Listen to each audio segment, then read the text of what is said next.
बढ़ती महंगाई के बीच आलू, प्याज और टमाटर के दाम आसमान छू रहे हैं, जिससे रसोई का बजट बिगड़ता जा रहा है।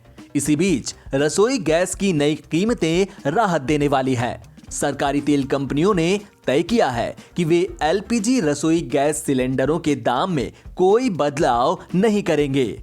आपको बता दें कि अक्टूबर महीने में HPCL, BPCL और IOC कंपनियों ने दाम नहीं बढ़ाए थे। हालांकि 19 किलो के कमर्शियल सिलेंडर की कीमत में 78 रुपए की बढ़ोतरी की गई थी।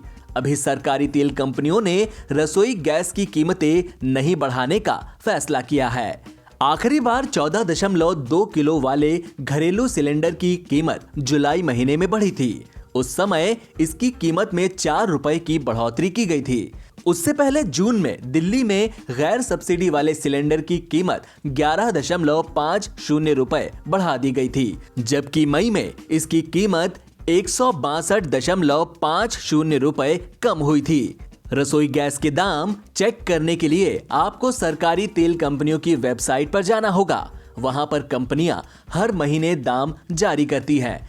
जैसे अभी अगर आप इंडियन ऑयल की वेबसाइट पर जाएंगे तो वहां आपको पता चल जाएगा कि रसोई गैस के दाम नवंबर महीने में भी वही है जो पिछले महीने यानी अक्टूबर में थे। यानी कंपनी ने घरेलू सिलेंडर के दाम जस के तस रखे हैं।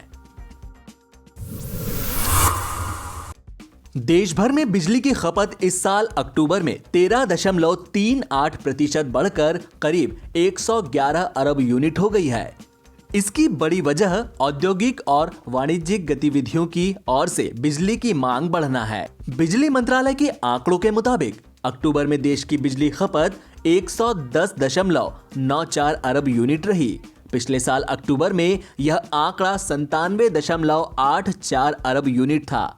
पिछले महीने विशेषज्ञों ने अक्टूबर में बिजली खपत में दोहरे अंकों की वृद्धि की संभावना जताई थी। उन्होंने आधे महीने के आंकड़ों का आकलन कर यह अनुमान जताया था। पिछले महीने की शुरुआत के 15 दिनों में बिजली की खपत 11.45% से बढ़कर 55.37 अरब यूनिट थी।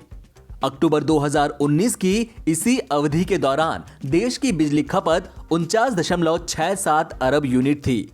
विशेषज्ञों ने कहा कि अक्टूबर में बिजली खपत में दहाई अंक की वृद्धि दर्ज की गई। यह देश में वाणिज्यिक और उद्योग की मांग बढ़ने का संकेत है। आने वाले महीनों में यह स्थिति और बेहतर होगी।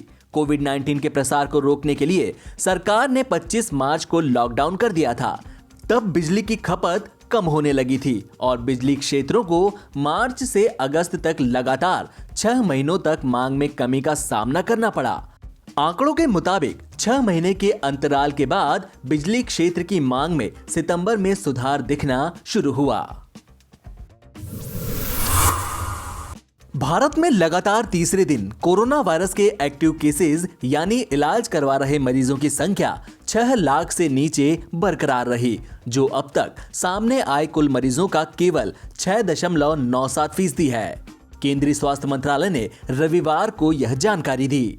मंत्रालय ने कहा कि करीब 3 महीने बाद भारत में लगातार तीसरे दिन इलाज करवा रहे मरीजों की संख्या 6 लाख के आंकड़े से नीचे बरकरार रही।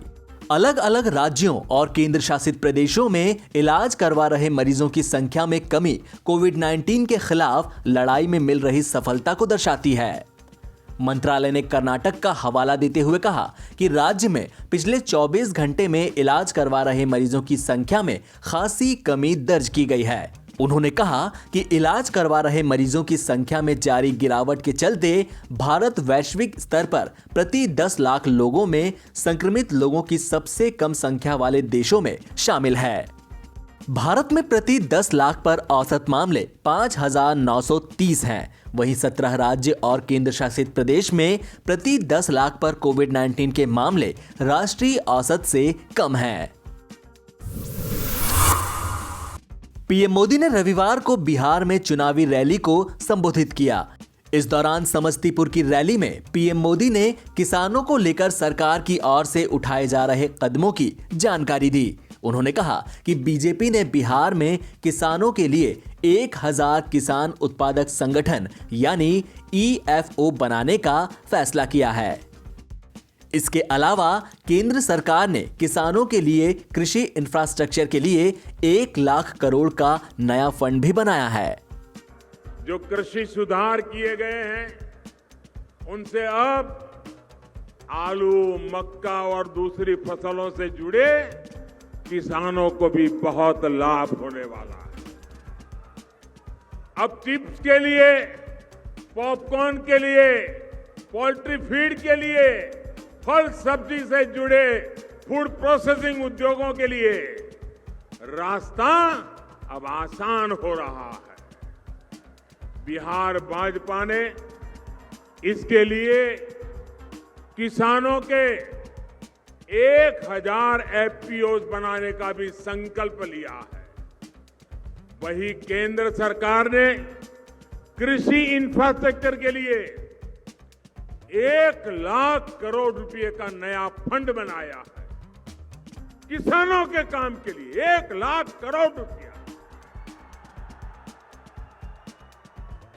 इससे यहां के किसानों, मछुआरों, पशुपालकों को भी बहुत लाभ होगा।